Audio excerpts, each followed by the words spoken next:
नाशिकच्या इंदिरानगर परिसरात पोलिसांनी अॅक्शन सिनेमाला शोभेल अशी कारवाई केली आहे। चेन स्नॅचर्सना पळता पळता पकडत अंमलदार अमोल कोथमिरे आणि सागर कोळी यांनी दाखवलेलं धाडस सध्या चर्चेत आहे।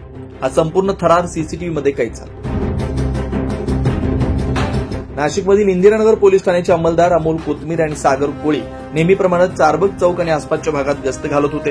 त्याच दरम्यान दोन संशयित व्यक्तींच्या हालचालींवर त्यांची नजर गेली। क्षणाचाही विलंब न करता अंमलदार अमोल कोथमिरे यांनी पहिल्या संशयितावर झडप घालून त्याला शतापेनं ताब्यात घेतला।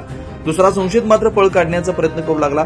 अंमलदार सागर कोळी यांनी वेगानं पाठलाग करून त्यालाही पकडलं। काही मिनिटांचा हा थरार आपण सीसीटीव्हीमध्ये पाहू शकता। पोलीस तपासात दोन्ही आरोपी चेन स्नॅचिंग प्रकरणात संशयित असल्याचं उघड झालं। तसेच इतर गुन्ह्यांमध्ये त्यांचा सहभाग आहे का याचाही तपास सुरू आहे। सीसीटीव्ही फुटेज पाहून परिसरातील नागरिकांकडून या दोन्ही अंमलदारांच्या धाडसाचं, तत्परतेचं आणि जागरूकतेचं कौतुक होत आहे।